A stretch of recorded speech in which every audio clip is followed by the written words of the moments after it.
Metta Sutra.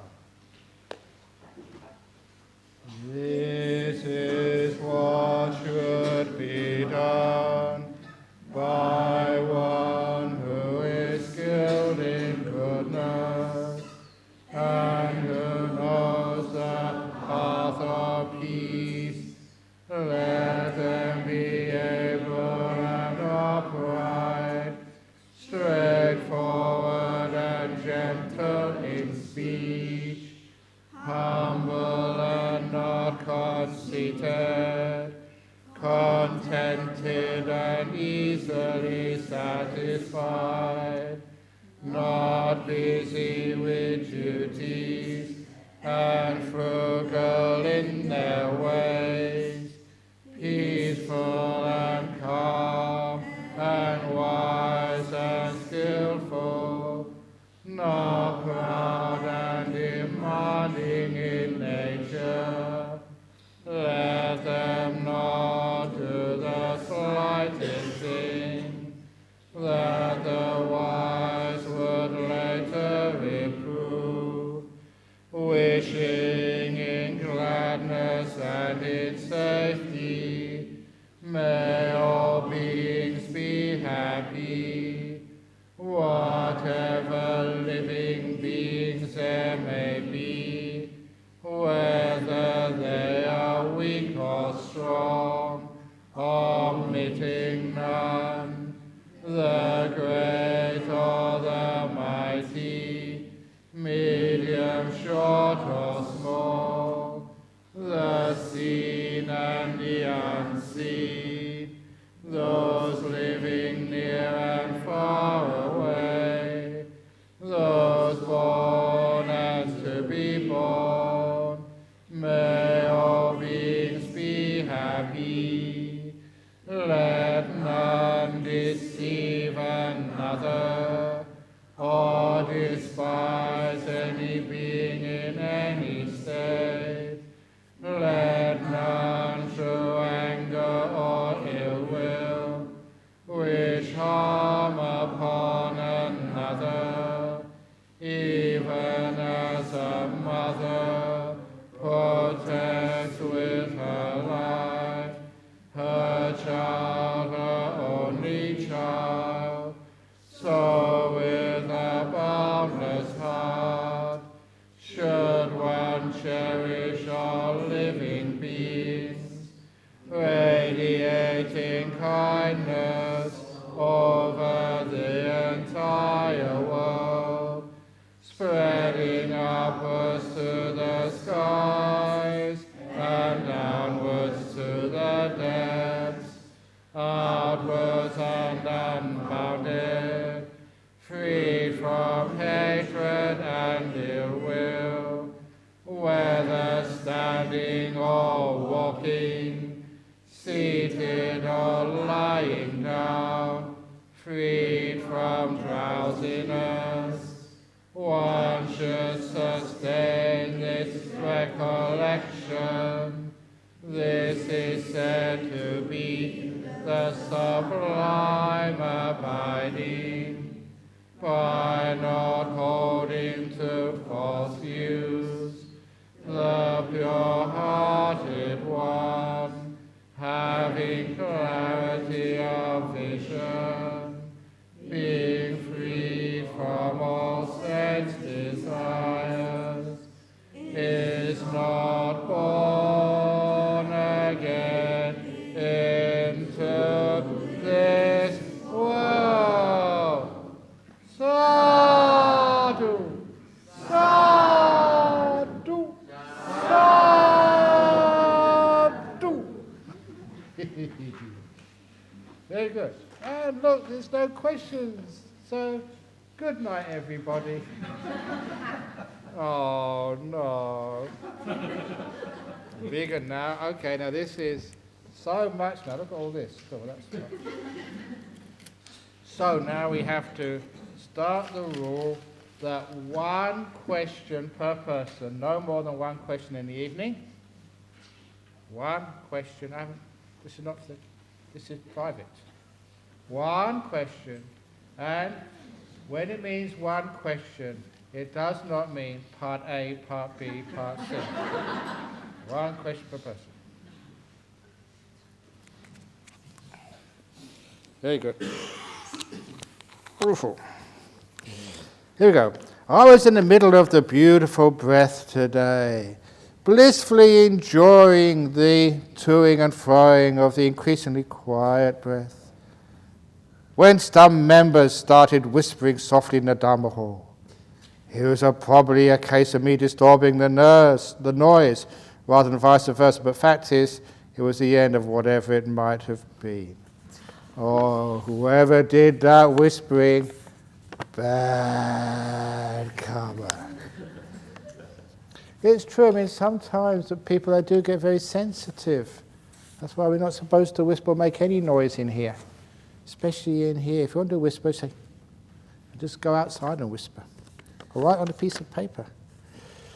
So could you, dear Ajahn, gently remind members that the meditation halls are so silent, you can sometimes hear a pin drop, and the less skillful amongst us will start searching for the pin. Thank you. Okay, so please look after one another. No whispering in the hall. It's not good. If people don't know what's going on, they won't die. It's not the end of the world if you keep quiet. Thanks for the basic method of meditation notes distributed during this retreat. It's a very clear techniques of the know-how of meditation for beginners. I have read it many times. It is useful for my meditation. Very good. I was on this flight, on Garuda flight. I was actually going up to the last executive retreat. And it's a nice flight on Garuda because, first of all, I love telling this story, that the flight attendant stopped by my seat and looked at me. And she said, "Are you Ajahn Brahm?" I said, "Last time I checked, yes." And then she put her hand over her heart, said, "I must be your biggest fan. I've read all of your books." And so from then on I got very good treatment on the aircraft, first class treatment. But not only that, as soon as I confessed who I was, there's two Australian guys sitting next to me, in economy class. I had the window seat too, and the one sitting next to me, in his carry-on baggage, a little bag, he pulled out a book, Basic Method of Meditation. He said, "I carry this everywhere I go. I'm going on holiday to Bali, and I carry it even there." So it is a very well-known book and very famous. And I thought, this is ridiculous. The guy sitting next to me, the flight attendant, I can't escape anywhere. Or as Angie told me, he said, "Ajahn Brahm, please don't be naughty, don't do anything wrong, because everyone is looking at you now. You can't escape anymore." I can't go incognito. Not that I would ever do anything wrong. Dear Ajahn, I really enjoy my room. It is small but sufficient. I can be alone with myself. It is better than a hotel room because it's safe and peaceful. I do not lock my room. Can one stay a longer period, say 3 months or a year? One can meditate on their own. You can stay a whole lifetime. But it will cost you your hair.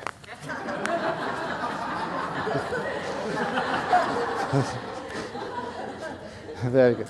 Now, seriously, though, there is actually a rule, a law from the council. You can't stay longer than 3 months. That's a maximum. That was in the approval. Because otherwise it's a long-term residence rather than a short-term residence, a different sort of law. But what many of you can do, and I encourage this, you can do what we call self-retreats. Those self-retreats at a time when there's not an organized retreat on, like these next few days.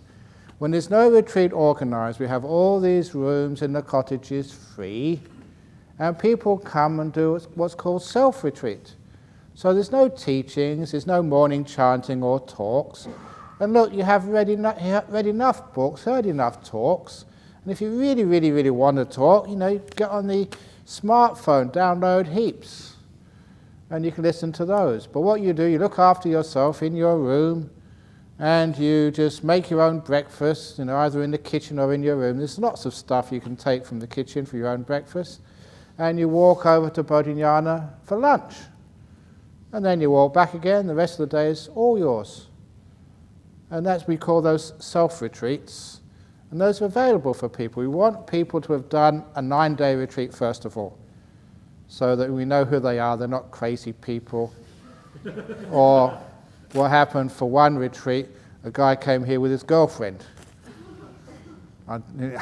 It wasn't the sort of retreat which I would encourage, just hanging out together. So a nice weekend with your girlfriend, free without any cost, and just so we have to know that you're here to meditate and be quiet. So if you do that, then fine, you can do these self-retreats.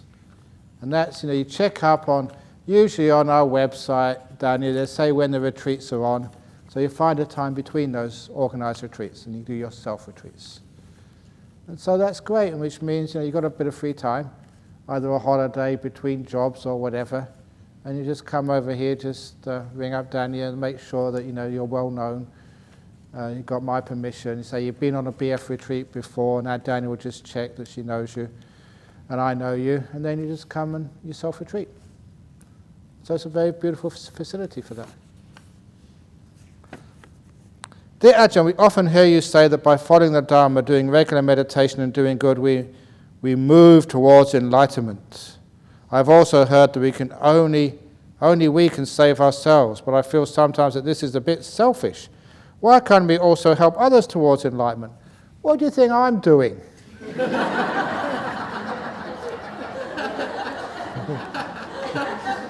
Crikey. Encourage them to meditate regularly or stop drinking and follow 5 people. So I feel guilty that I think of myself. I don't do enough to encourage others, especially when they are stubborn people with super egos and move deeper into samsara. This is what you can do. Become a monk, become like me, and then you can help so many people. Or become a nun. So much more fun being a nun. There even rhymes. Nun fun. So that way you can actually help others. But even if you can't become a monk or a nun, you can help out at Brahm Center or Buddhist Fellowship Center. So you can actually serve and help others. So there's lots of things you can do. So there's many things you can do to help save others. So again, the meditation is one thing, doing good is one thing. It moves towards enlightenment. You can bring a lot of other people with you because you're doing some service. Hi, Ajahn, if transfer of merits is done for A who passed away and A reincarnates into B, does B receive the transfer of merits? A, B, let's see. Yeah, of course they do. They receive the merits. Look. You're always changing. Every morning you're a new person. But the person who ate the food yesterday still gets the energy today. So of course merits are like that. If you do merit for someone who passed away and they get reborn, of course they get the merits. How do we give caring attention to those thoughts that arise? Do we give it to the thoughts or the people in the thoughts? Everything, the people in the thoughts. So, okay, here we go. This is one of the great similes. You use this for so much in life and especially in meditation. The monster in the Emperor's Palace.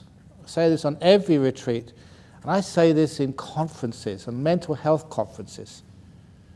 For people who've been raped, abused, people who are crazy. And it's powerful. You know that I'll say it in brief because I'm sure you've heard me say this many times. It's a key story in opening the door of your heart. I always repeat this because it is a brilliant simile of the Buddha. Monster comes into Emperor's palace while Emperor is away, sits on the Emperor's throne. All the guards and the ministers, get out of here, you don't belong. And every unkind word, every unkind act, even unkind thoughts, the monster grows bigger, more ugly, more of a problem. And because the Emperor's away, let's change it. She is the wise one. Why don't we have female emperors? Even in the old days, I remember Bodhisattva, she was the emperor of the Brits. When they were fighting the Romans, maybe that's why the Romans won.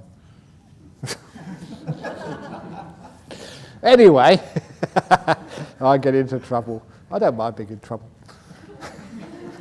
Makes life interesting. So anyway, so the Empress, when she comes back, this monster is huge, ugly, smelly, and my favourite description is it's so stinky that even the maggots crawling on the monster's skin, even the maggots threw up. They vomited. And so, when the Empress came, she realised the mistake of everybody.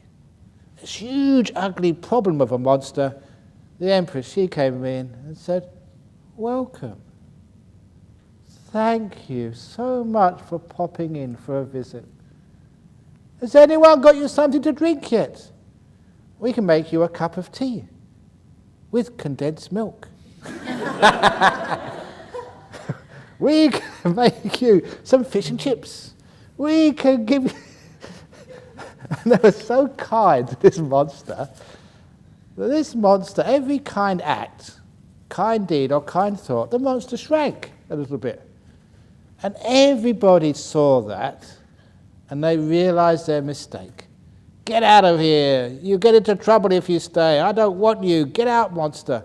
That is what made the monster bigger and more of a problem. They were feeling it anger.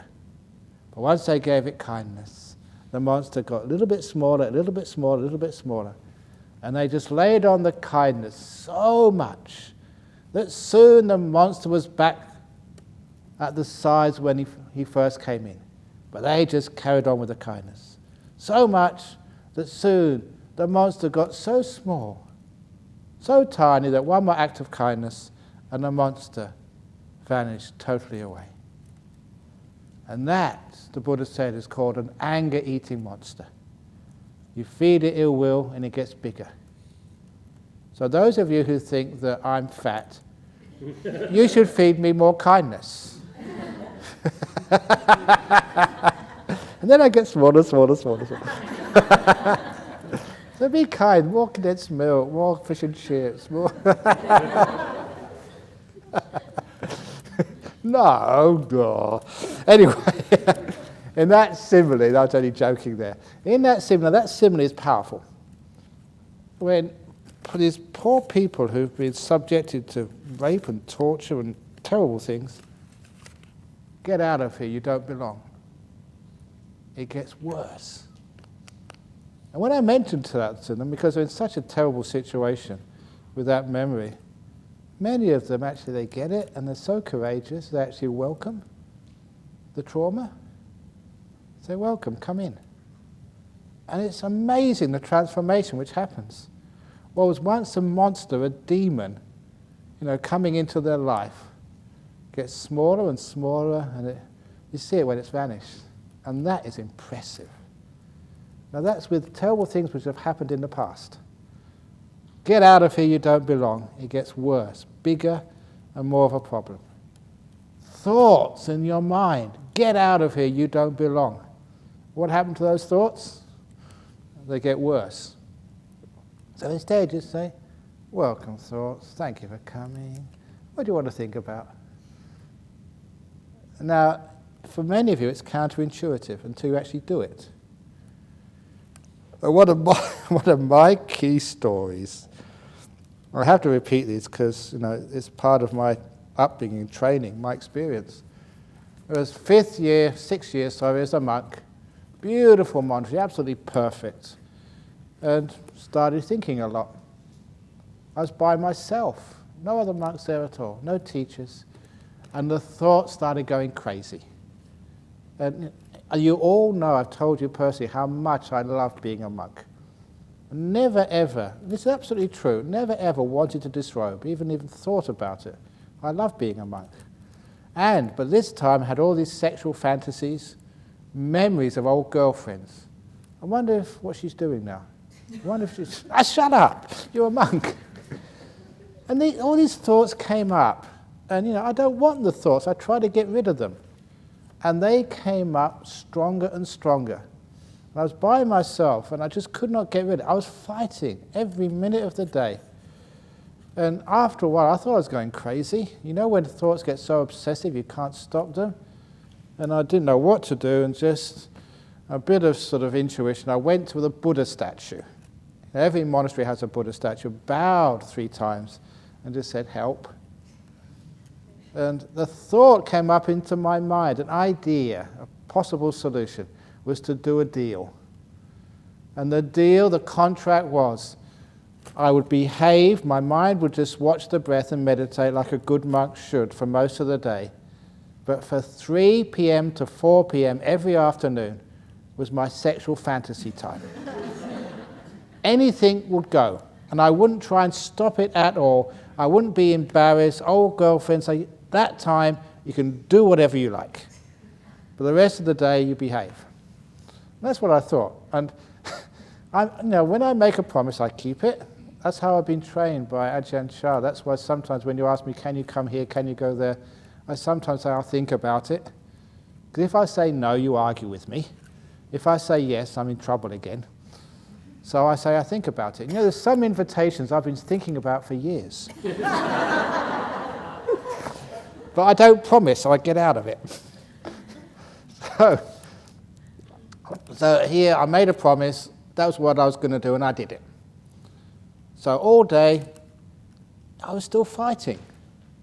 And when it got to 3 o'clock, when you're fighting your thoughts, you get exhausted. And I was so exhausted, I went up to my room, my little hut, and I leant against the wall and put my feet out. And I thought, okay, any sexual fantasy, any romantic thought, anything, I'm not going to stop you at all. Go for it.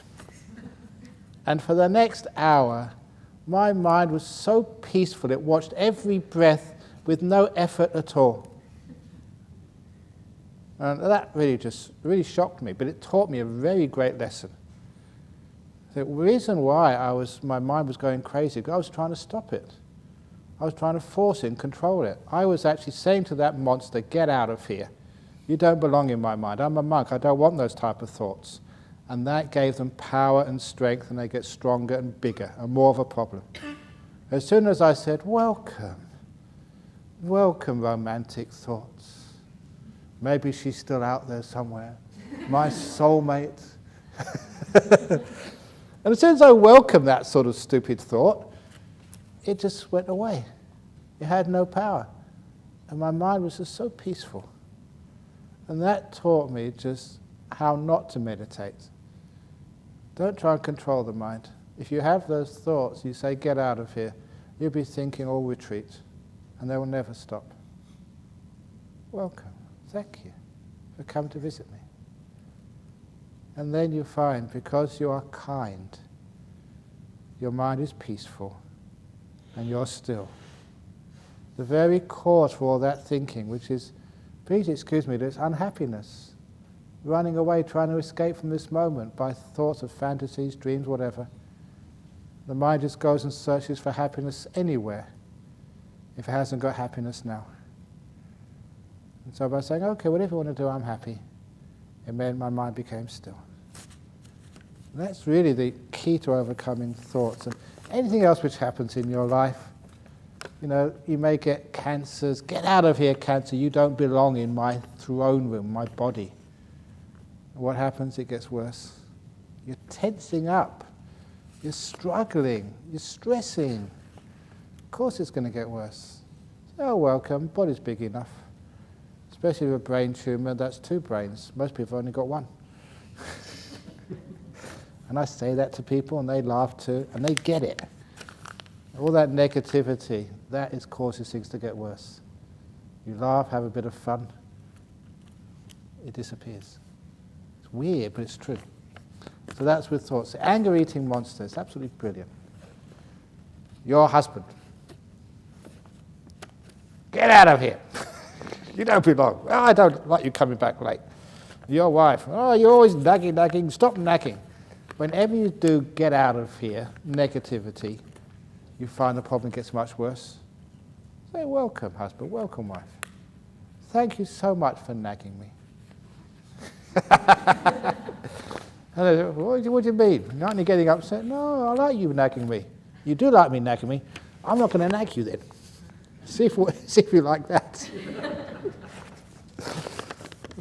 Anyway, here we go.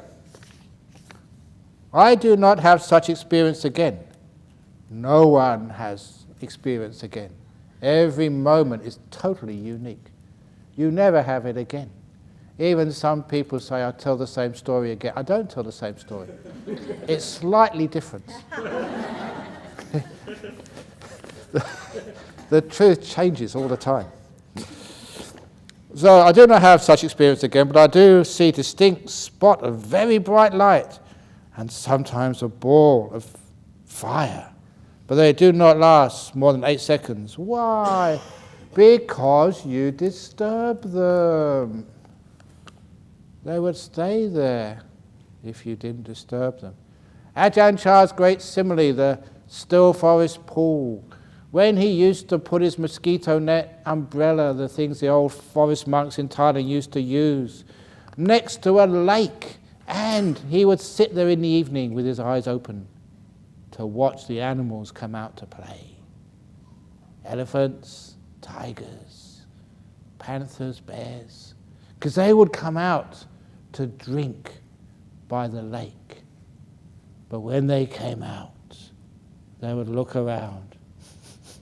They would sniff, because if they could detect a human being, they'd be so afraid they would run back into the forest and not come out even though they were thirsty. Because the most dangerous animal in the whole forest was not the bear, was not the tiger, was not the elephant, it was us. Human beings, they're the most dangerous. And so if the elephant or the tiger smelt a human being or saw one or heard one, they would hide. So the only way they would come out, they would sniff, listen, and Ajahn Chah would sit perfectly still, so silent, that all those animals would not realize he was there. And then they'd go out and play and drink. And he said he had wonderful times watching the animals mess around in the lake, just like people watch Nature Channel these days and see all the antics of animals. And he could do that because he was so still they didn't realize there was someone there. And he said sometimes, very rarely, he was so still, so quiet, that animals came out of the forest he'd never seen before. Rare and beautiful animals, which his parents and teachers had never told him about.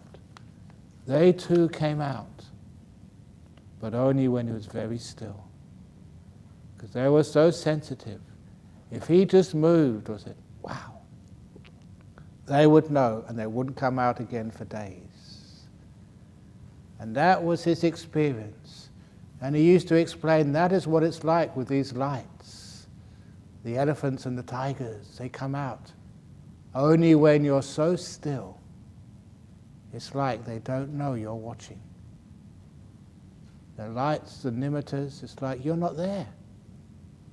And then they come out and stay a while and play by the still forest pool, which is your mind. And if you're really still, then these amazing animals come out, the jhanas, to play. But if you say, wow, they run away, they don't come out for years. So that's an incredible story, because that really, really helped me. Because you can say be still, but what do you mean being still? I used to imagine myself, when these lights come up, I imagine myself like an Ajahn Chah sitting in the jungle, perfectly still. And I knew if I moved, they'd know and run away. And that gave me a nice sort of way of learning how to be still. And now even when jhana stuff comes out, shh, don't move. I can't even say don't move. And then amazing things happen. So that's why those lights disappear, because you moved. You did something. But it's still nice, you've got some lights. Dear Ajahn, if we are not to go for jhana, then why is this place called Jhana Grove? We said not to go for jhana.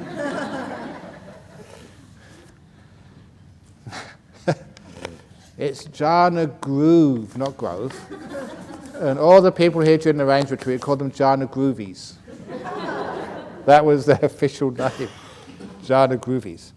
You don't go for jhana, you go for peace and stillness. And then jhana comes. Jhana is not what you do. Jhana is what happens. I had this experience in one retreat. My mind was freeze. That's because they didn't have the aircon heater on. And my usual thinking mind stopped. I was scared, but I felt pure joy, bliss and happiness in my heart. I also see the breath like a child smiling at me. Oh, isn't that nice? Although sometimes children don't smile at you. You know, there is a custom, in Thai Buddhism, is actually when they give birth to a child, they offer it to the monk. It's almost like, being a godfather. And so they offer it to me sometimes, because I'm a senior monk. And they offer this kid to me, and look, I haven't had kids.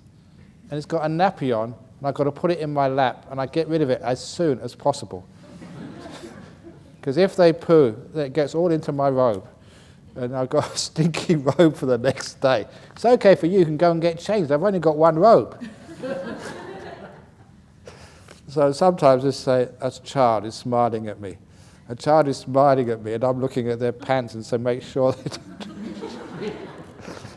don't. Monks and kids, sometimes. I know, sometimes. You see me, if those have been up, did the holy water. Most kids, they love being sprinkled with holy water. But every now and again there's one who screams their head off, Mummy, he's soaking me with water, and crying and screaming, and it's like I've been abusing the kid. And I feel really bad about that. So I don't know about kids. Anyway, I also see the breath like a child smiling at me. Though it was a brief feeling, but it lasted 2 hours. Great.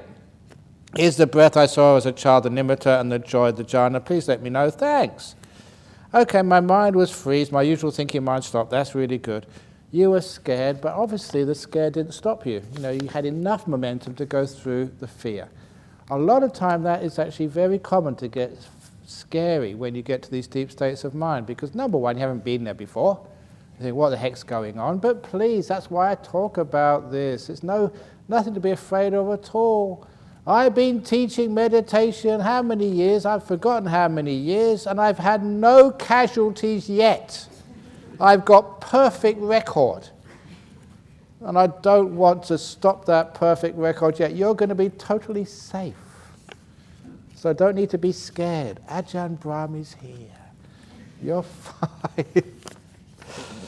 So but scare comes up, but one of the great ways to overcome that fear is you're letting go so much. It's so peaceful, it's so beautiful, you go straight through it. It's just too nice. The joy overpowers the fear. And anyway, so what exactly was it? You need to give me more sort of information about that, but pure joy, bliss and happiness, that was almost like just, a jhana. That's probably what it was. But you need to give me more information. And you also see the breath like a child smiling at me. That's like a nimitta. So it could be. But if it was, so what? It's not an attainment, you just let go. If you want it back again, never get it. You've got to just let go. Oh. This is some of the people who write these. I get very windy whenever I meditate. And they call it a farty. What should I do? Hold tight or let go?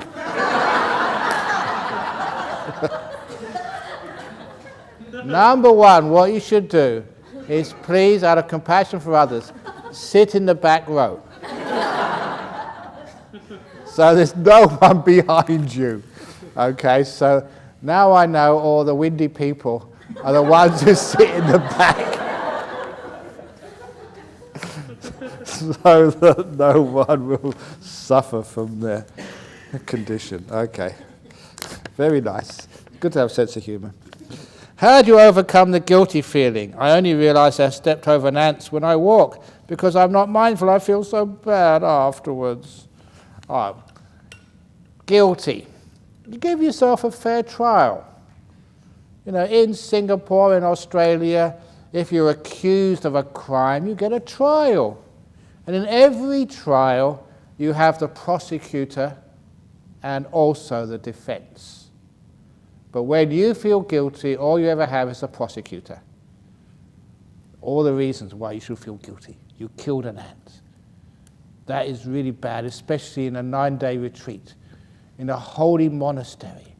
Now, maybe killing an ant in Singapore is another thing, but killing an ant in a monastery, that's double bad karma.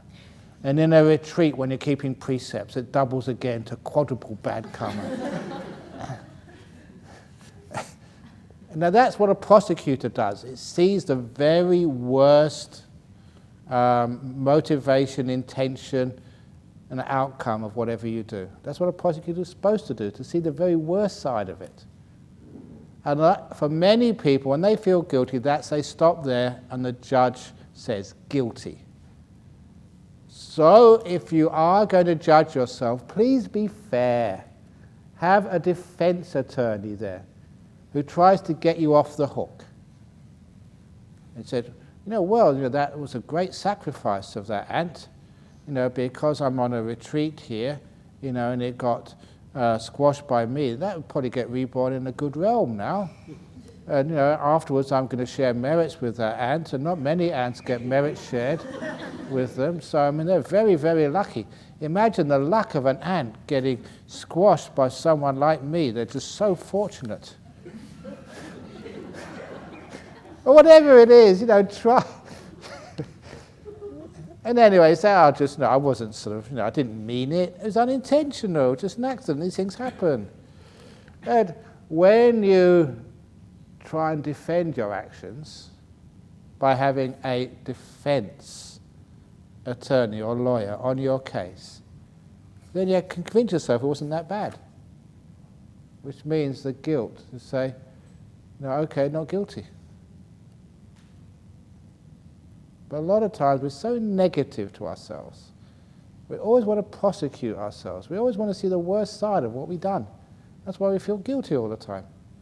And people come to me and they say, oh, this is what I did, I feel terrible, I'm a bad person. I say, no, you're not. Most people do. It's not a bad thing. You made a mistake. Nothing wrong with making a mistake in life.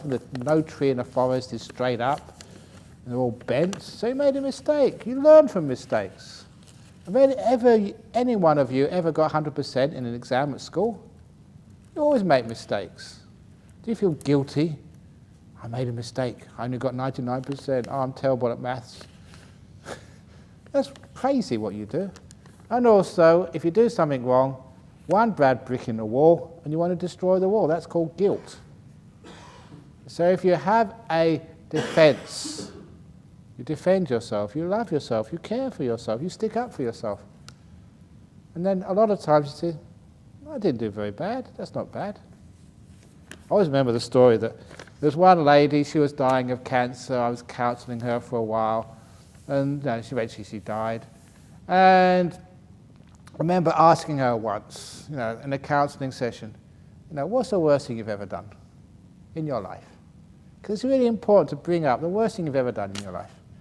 And because I developed trust with her, and she sort of respected me, she said, well, it took a while to get it out of her, but she said the worst thing she'd ever done in her whole life was she was married and she kissed somebody else's husband.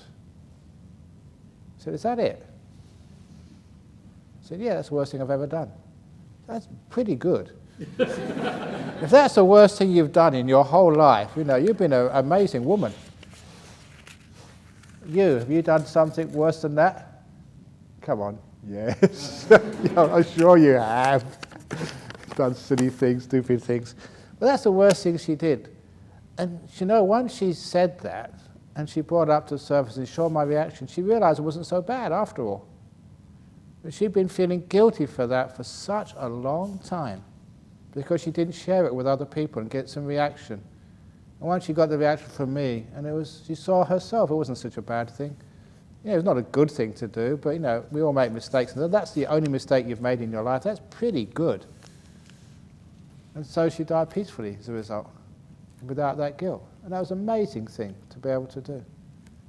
You know what made me guilty? I wrote, this is in Good, Bad, Who Knows. What made me really guilty for a long time, when I was a student, I was really poor. My father had died, and my mum was really poor, living in a sort of government-subsidised housing. And she was supposed to give me some money to sort of look after me because she got some tax relief because I was still a student.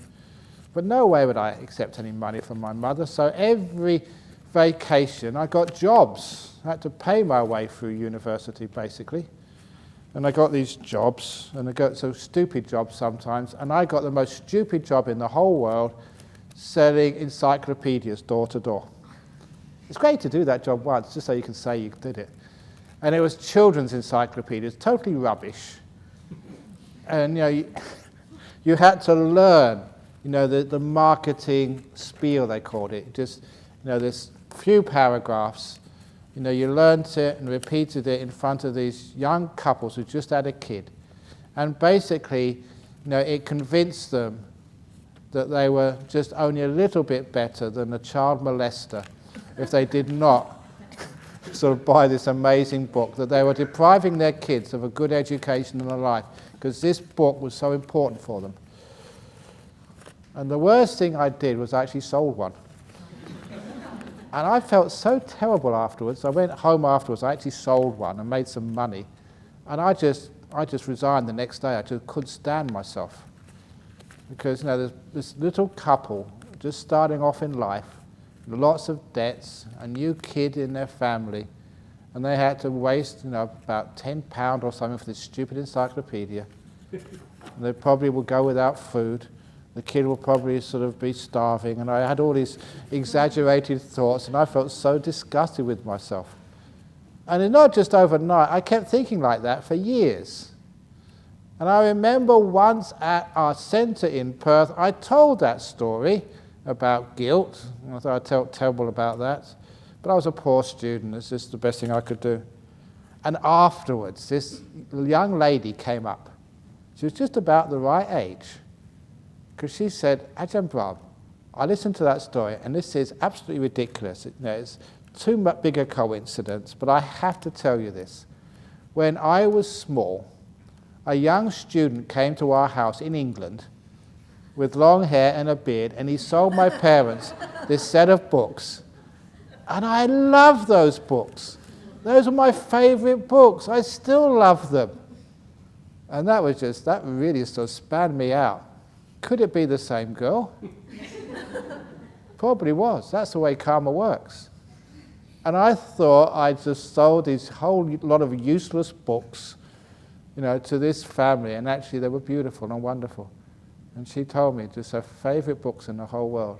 And she said, thank you. And that just changed my whole guilt all around. And I felt proud of that. I should have stayed on and sold some more books. And sometimes, if you say what you've done, and sometimes you think it's a bad thing, it's actually not such a bad thing at all, maybe even a good thing. So don't feel guilty, it's a total waste of time. Is 3 to 4 p.m. sutta sessions? No, 3 to 4 p.m. is sexy thought session.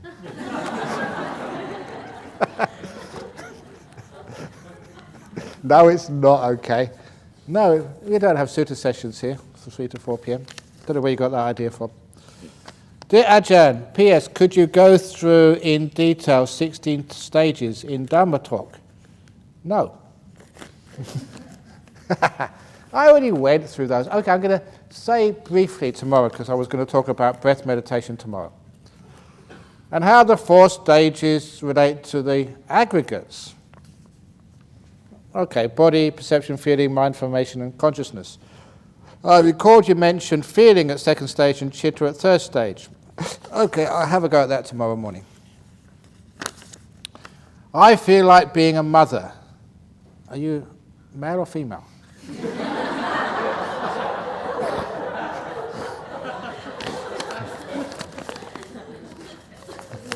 Well, this is modern age, single-sex families. Do they have single-sex families in Singapore? So two men adopt a baby? Why not? I remember they had this debate over in Australia about sort of same-sex marriages and can, say, two men adopt a child? And somebody said, because there's many Christians on that panel, they said, well, Jesus had two fathers, and he turned out all right.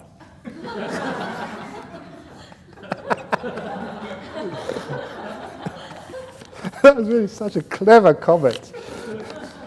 Because he didn't have a mother, he was immaculately conceived. No mother, but two fathers, Joseph and God.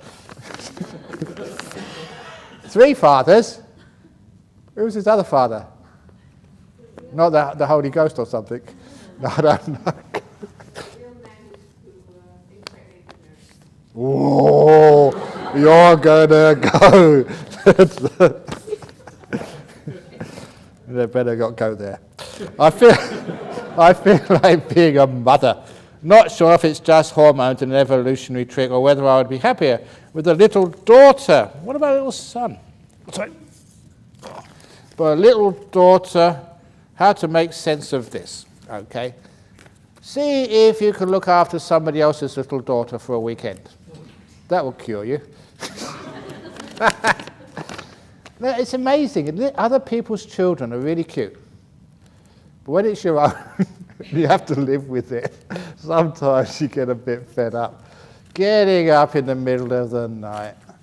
So often you just go to sleep. Rah, rah, rah. It's a lot of time, energy, investment, and money having a kid. How about having a dog instead? A dog is so easy. You don't have to pay for their education. You don't have to, to worry that they passed all those exams, so they go to the fast stream in Singapore. They don't have to do national service. And, you can, if you want to go overseas, to England on holiday, you don't have to worry about what you're going to do with your kid. You just put them in a kennel, and they're happy as ever. And, they never get into trouble at school. So why not have a dog? And they're affectionate. So having a dog is much better than having a kid. That's what I say. Ajahn, Brahm, you're a monk, you don't understand. Yeah, quite right. But anyway, sometimes we feel like these things. But, sometimes just you wait and see if it stays like that. And if it stays a long time, then fair enough. But, sometimes these things come and they go, they pass. But remember that always see both sides. There's many advantages in having a child, but you don't have to have one if you don't want one. Don't feel pressurized by society as well. That's one amazing thing in our modern world, and especially for women, that you don't have to get married. And there's nothing wrong with that. And it's accepted these days. About 30 years ago, if you weren't married, they'd think there's something very wrong with you. Either you're ugly, or that you're lesbian, or you're crazy, that you haven't got married. And so I really felt for women who just wanted to be single, 30, 40 years ago, but they just couldn't do it. Society wouldn't accept it. So they married. They never really wanted to get married, but they had to. And that's really nasty. Now you have that freedom. You can be single if you want to and have a wonderful life.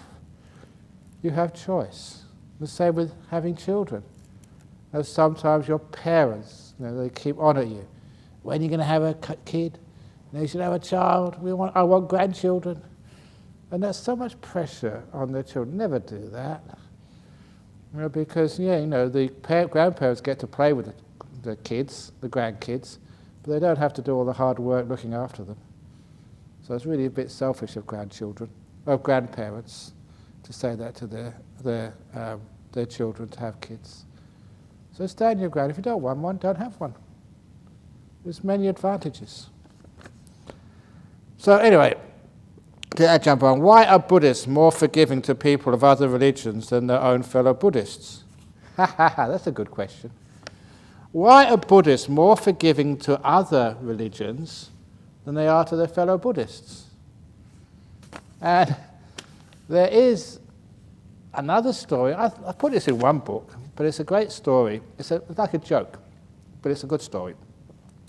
So this man was walking home from church one day. It's a Christian story because it works with Christian stories. He was coming home from church one day and he saw a man standing on the bridge about to jump off and commit suicide. And so he was a Christian, so he said, "Please, sir, don't jump off. I'm a Christian, I can help you." And the man was about to jump off, "You're a Christian?" He said, "I'm a Christian too." "What denomination?" And the guy walking on the bridge said, "I'm a Baptist." "Amazing," said the guy about to commit suicide. "I'm a Baptist too." And he said, "Now what type of Baptist? Southern or Northern Baptist?" And the guy sort of on the bridge about to jump off said, "I'm a Southern Baptist. What about you?" "Me too, Southern Baptist." "And are you a Southern Baptist of the 1928 Reform or the Orthodox Southern Baptist?" And the guy on the bridge said, "No, I'm a Reformed Southern Baptist." And the guy about to jump off said, I'm an Orthodox Baptist." And the guy on the bridge, jump off, you renegade." We get more angry at the people who are closest to us, philosophically, religiously, and also just in marriage as well. You're so close together, that's why you get angry at each other. And you find that the arguments you have within a religion, especially if it's your particular sect of a religion, Theravada. Theravada, forest tradition or village? Forest tradition. Forest tradition, Wat Pa Pong tradition or other traditions? Wat Pa Pong tradition. And you ordain bhikkhunis? But I didn't ordain bhikkhunis. Get out of here, you heretic. The closer you are, the more fiction it is. And that's actually why it happens. You see even the Christians or the Muslims murdering each other in Iraq. Muslims against Muslims. It is a bad story. It's a bit of a joke, but here we go. There's very many Muslims over in UK, especially around places like Bradford and Birmingham. So they decided around that area to adapt to the local culture, which was mostly Muslim, when they did the weather forecast. So the weather forecast around Bradford today, not a little bit sunny, but mostly Shiite.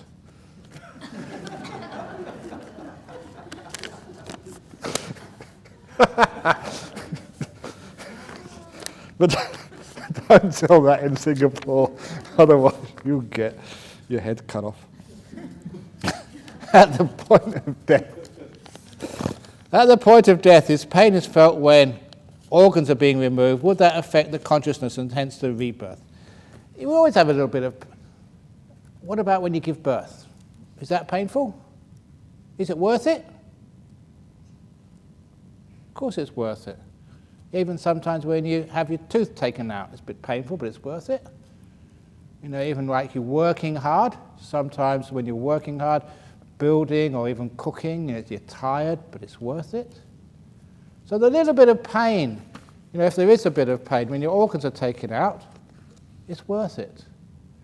Because whatever discomfort you do feel, which is probably none at all, is balanced by the fact that you're doing this amazing good karma. Amazing good karma. You're actually giving an organ to someone who really needs it. You can't use it anymore. And that some people think, and it's crazy thoughts, if you give, say, your stomach, or your heart to someone, when you go to heaven, you won't have a heart, you won't have a stomach. So you have to be hungry for the rest of eternity. Some stupid people think like that. They think that they're going to need their heart when they go to heaven. If you give your eyes to someone when you die, when you go to heaven you'll get 10 eyes or 4 eyes or whatever, more eyes than you've ever had before. You never lose by being kind and being generous. You always get it back many times over. And that's why it's beautiful, acts of kindness. One little story about this little boy, it was in the newspapers here in Perth. He was riding home from school on a BMX bike, which is really quite valuable. His parents had got it for a birthday present for him. Riding home from school, he passed a couple of boys, bigger than him, maybe 2 years bigger than him, who had caught a rabbit in like a little reserve, a little bit of parkland in Perth, and they were mistreating it.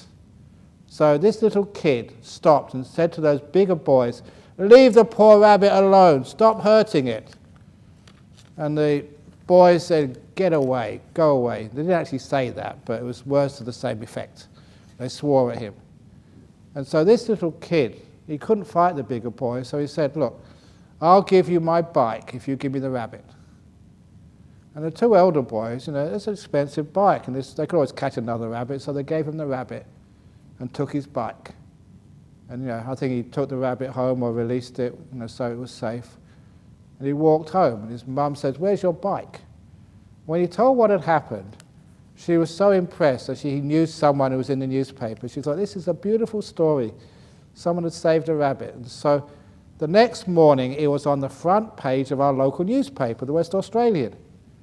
And it was a good news story. A kid, was caring for an animal so much he sacrificed his own bike. And the next day he was in the front page of the newspaper again with 3 BMX bikes which had been donated to him by people who read that article. We want to support this. Bike shops and individual people think, yeah, we want to reward that kid. So he sacrificed 1 bike, but he got 3 back. And that is how the world works. So, if something happens like that, if you give your organs, if you give 1, you get many back. So please don't give your mouth. Otherwise, in your next life, it'd be terrible having 2 mouths, 3 mouths. Whoever has to deliver you will really suffer. Dear Ajahn, some people who went to Myanmar, even in something for retreats, I can't remember, Sangpine for retreats, claimed they have attained, claimed they have attained 2nd and 3rd jhana. However, I don't see much difference in them. They're still in the same jobs and they're still upset by the same things. Please comment. Now this is called spiritual materialism. Now that we know that jhanas are important, people want to get them. And so some people come to Ajahn Brahm to get jhanas. And I have such high standards. And even if you do get a jhana, I usually say, well, maybe it is, maybe it's not. And I don't confirm it. But other people, and so they come here and say, it's a waste of time coming to Ajahn Brahm. They go to another teacher who says, yeah, you had some happiness, that's 1st jhana. Yeah, that's 2nd jhana. And they love that because the standards are very low, so they can get... And they're missing out. That's not the purpose. That's spiritual materialism. So you go to your friends and say, I went to Myanmar, I got 2nd jhana. You went to Jhana Grove, what did you get? Hungry?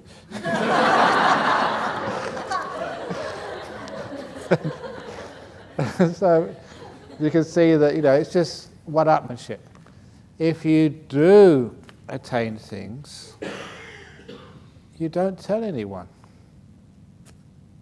How many years you've been trying to get it out of me, Angie? For years you've been trying to squeeze this secrets out of me, and you don't tell anybody because there's a reason for that. That's just spiritual materialism. So and we don't even call them attainments. These are what you lose. You don't attain things, you free yourself from things. So jhanas are just stages of letting go, stages of freedom. Everything is falling away, and you're free, and that's the happiness. So it's not something you attain. It's something which happens when you let go. And which means that you can never go to a place to get jhanas. You come here, you let go of a lot of rubbish, and then all you got left is a jhana. That's how it works. So when they say that they've attained these things like that, then that is so sus, so sort of doubtful that I wouldn't give it much credence at all. You have to see them first of all, but that doesn't make any sense to me. And if you do get a jhana, you just can't get irritated. It's impossible. For weeks afterwards, you're just so high, you're blissed out. Nothing bothers you at all. When someone says, "You stupid Asian," say, "Yeah." They can't irritate you. And that's one of the reasons. That's why as a teacher, if someone says it, it doesn't matter what they say. I look at their face, I look at their emotions. And if they had a jhana, it literally is written all over their face. They're sort of goo goo gaga. And okay, fair enough. And you just can't irritate them. You can say stupid things, and sometimes you try and test them to try and make them irritated. And they're just sitting there, just happy. They can't get irritated. It's okay, that could have been a jhana. How do we encourage true love in our intimate relationship with our partner rather than just grasping? Clinging ego attachment we call love, but it's not love at all. What is love is your whole purpose in life is the other person is happy. You just want them to be happy, just like you love a child. Now when you have a child, you just want them to be happy. Maybe even if they go overseas and live somewhere else, as long as they're happy, their mum and dad are happy. You'd rather have them next door. But the most important thing is your kids are happy and well. And that's the greatest gift a child can give their parents, that they're happy. It makes mum and dad really, really content. So it's the same, that's like true love. So if you really, really love your partner, you just want them to be happy.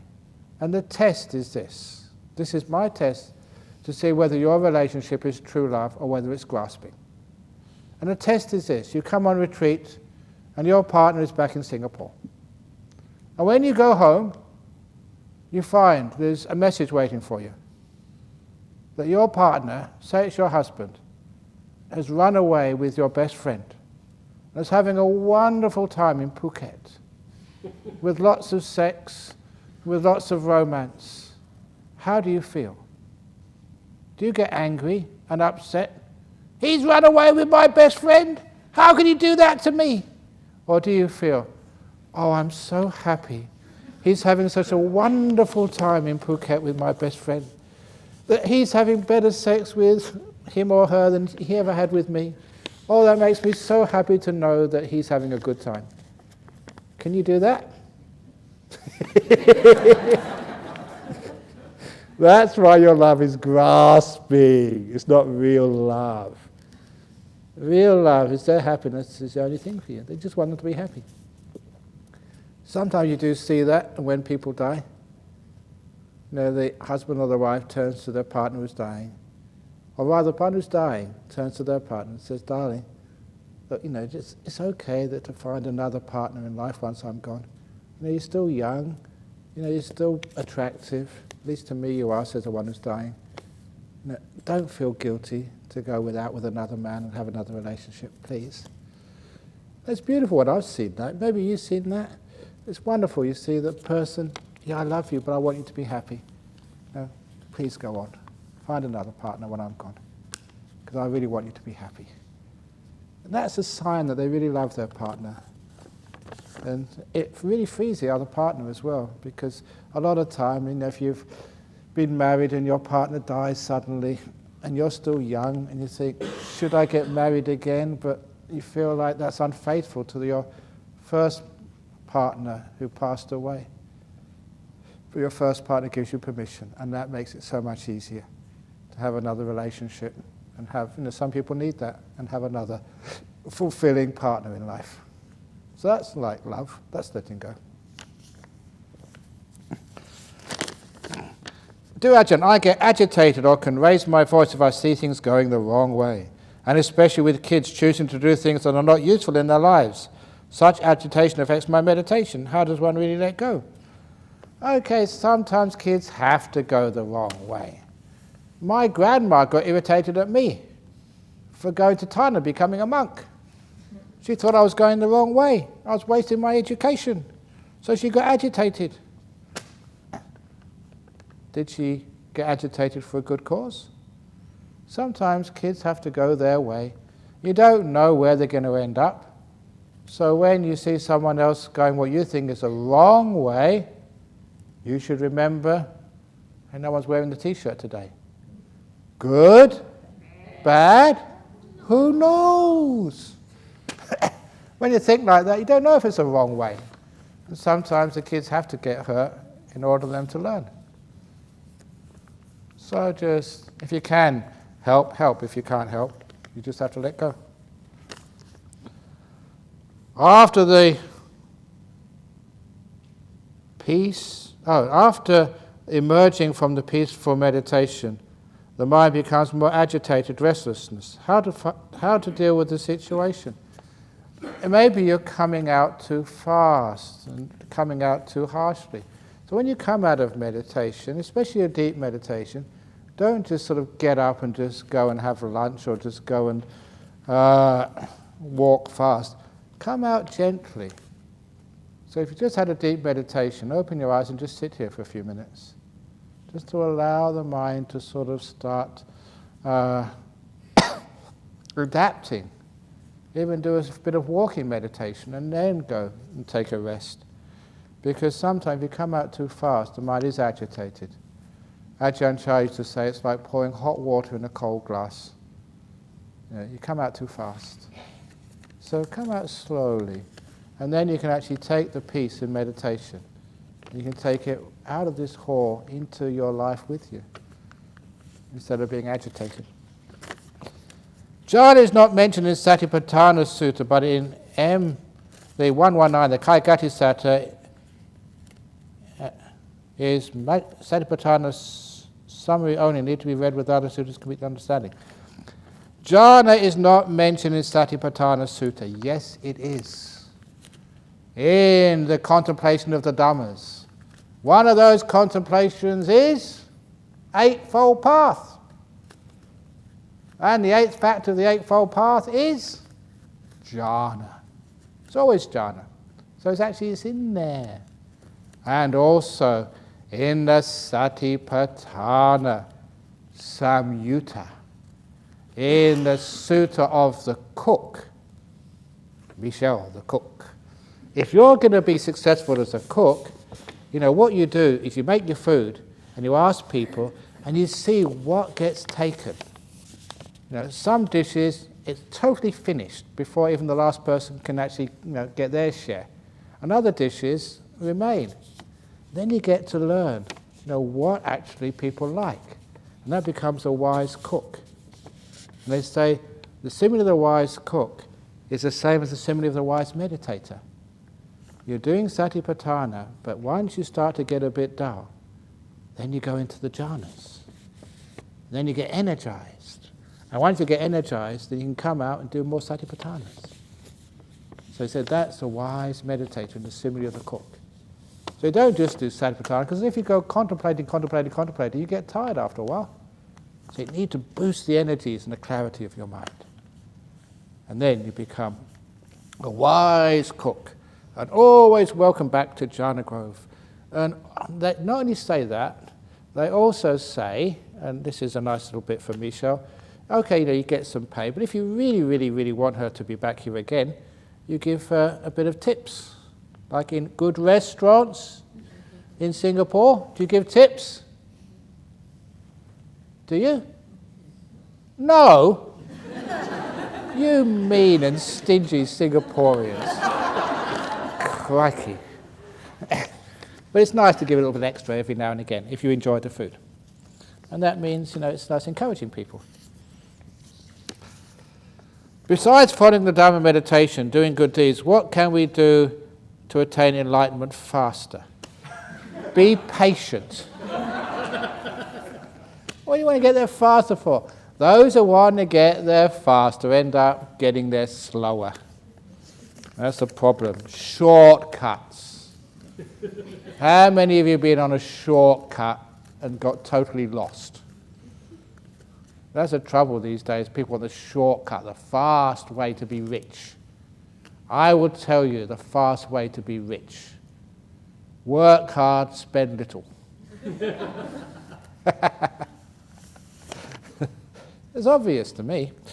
But people, no. They want to work little and spend a lot and expect to be rich. It's crazy, people. So this is, don't take the shortcut. Take the well-worn path.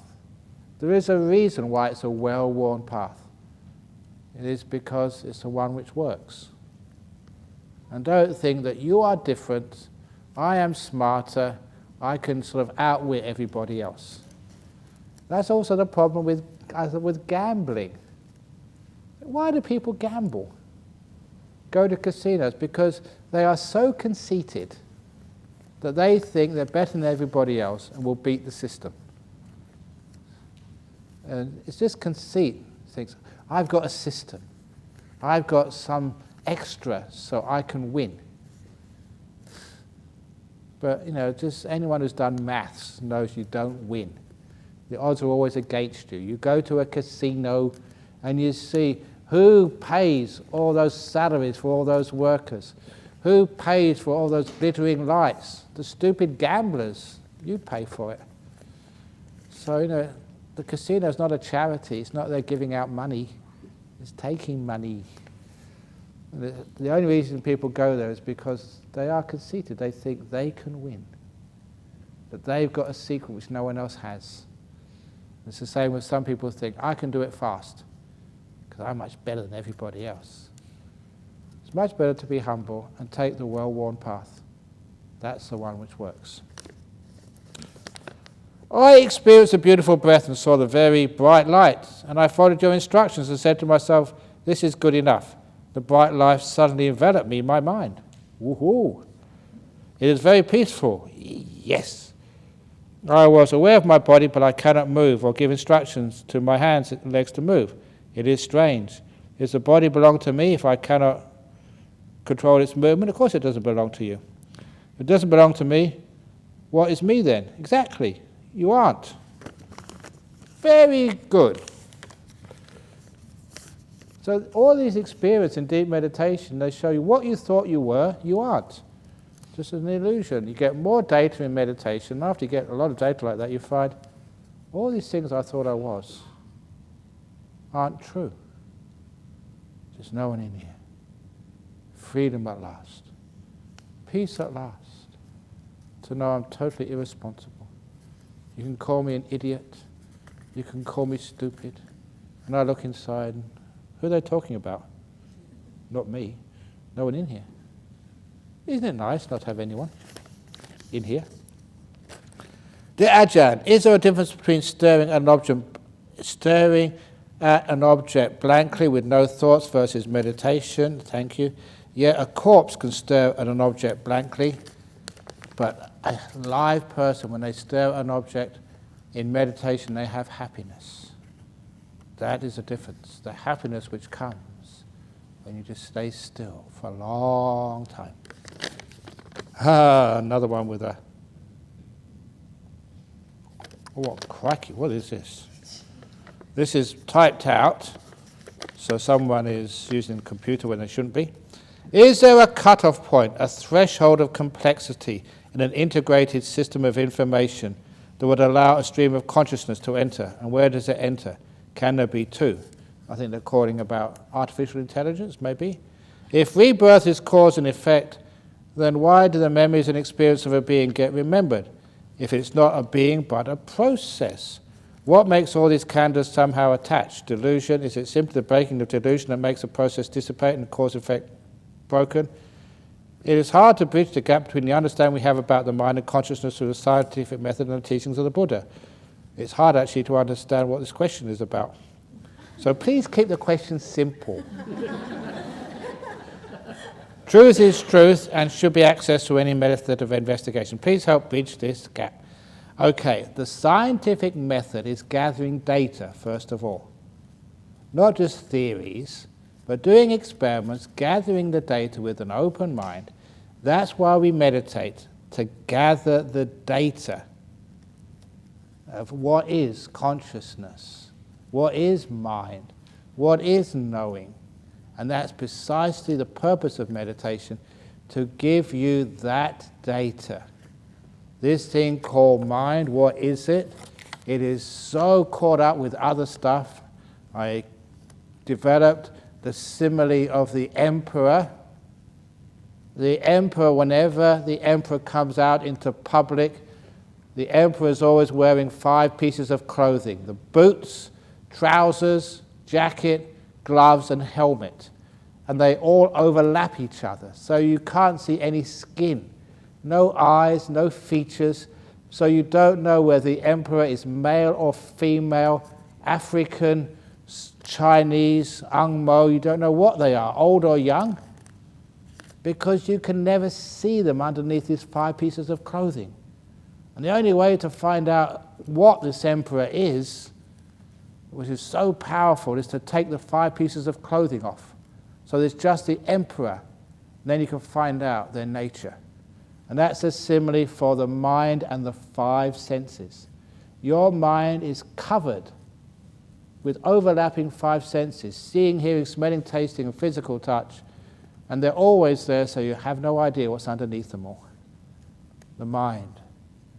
And the job of meditation is to calm down the 5 senses so much they disappear, till all that's left is mind, the 6th sense. You know, it's weird. In modern science, there are only 5 senses. That's absolutely ridiculous. Totally against all information, not supported by facts, by evidence. The idea we only have 5 senses. So when you take those 5 senses off, and you're not seeing anything, you're not hearing, you're not smelling, you're not tasting, you're not touching, but you're perfectly alive, mindful, aware. That's called jhanas.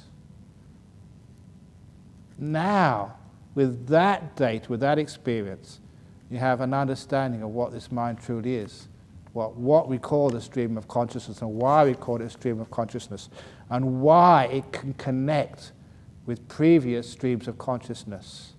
As I mentioned before, sometimes when you just come out of the jhanas, but your mind is still very powerful, what is my earliest memory? You go back to past lives. And they're real. You ask anyone who's experienced their past lives, this is not imagination, this is true. And they get facts, they get details, names and places, they check them out, and they're real.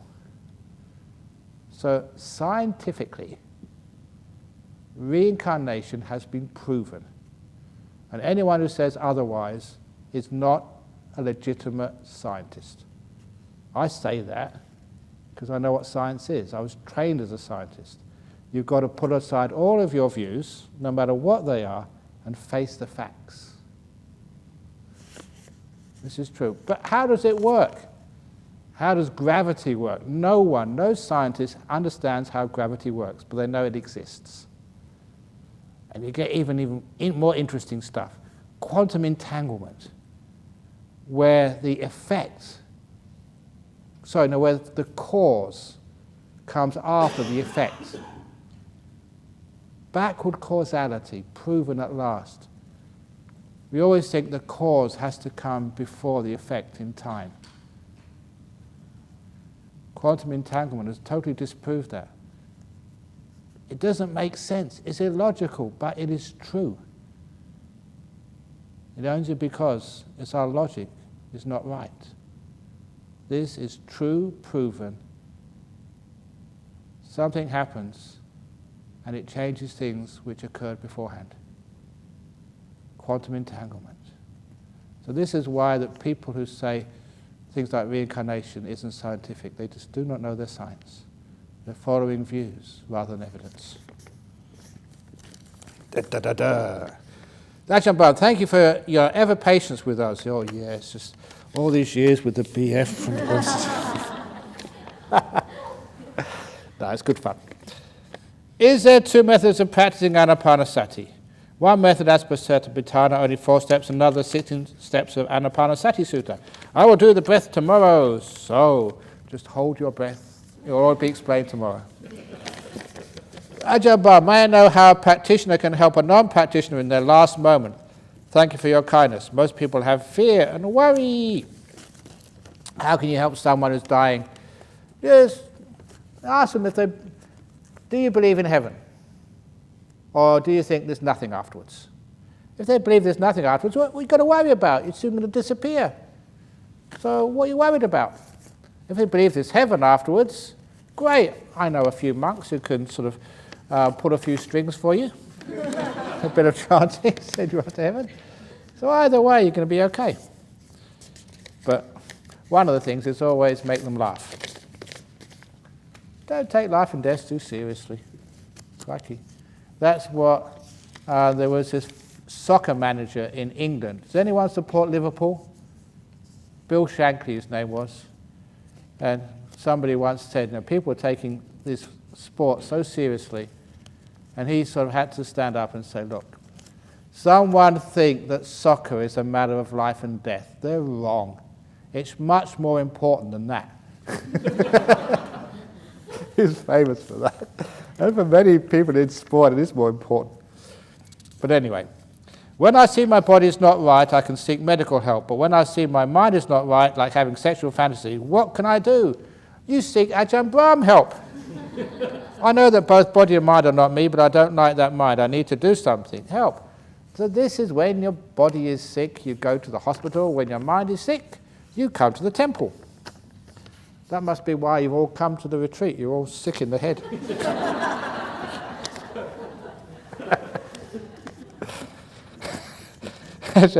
What is rise with gusto mean? I do everything with gusto. In other words, put some energy into getting up. Don't just wake up in the morning, oh God, 4 o'clock, and I'm on vacation. What am I doing? It's stupid. I should be on some... 5 o'clock still. 6 o'clock, I don't want to go stupid chanting, and I don't want to get up. Now that's rising without gusto. Rising with gusto is you wake up in the morning, you jump up out of bed. Zippity-doo-dah, another wonderful day at Jhana Grove. Yes, sadhu, sadhu, sadhu. You look at your clock, 2 o'clock.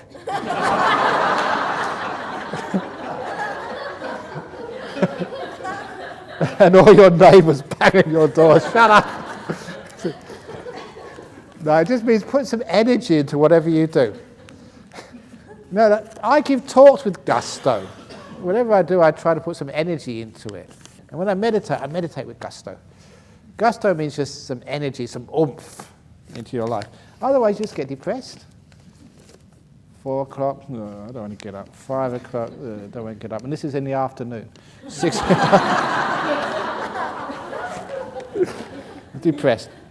Why is it so hard to let go of attachments, even though at a conscious level I know I should let go? It's because you can't see what's doing the attaching. You don't know where the connection is, and the connection's not out there, it's in here. It's okay to let go of things out there, but who's doing the attaching? So once you see non-self, there's no one in here, there's no one to do the attaching, it's easy to let go. If you can't see that, or until you see that, it's impossible to let go, except for a short time. Lastly, for the 5 p.m. tea break, those who can't take cheese or chocolate, can they please replace it with things like biscuits or dim sum or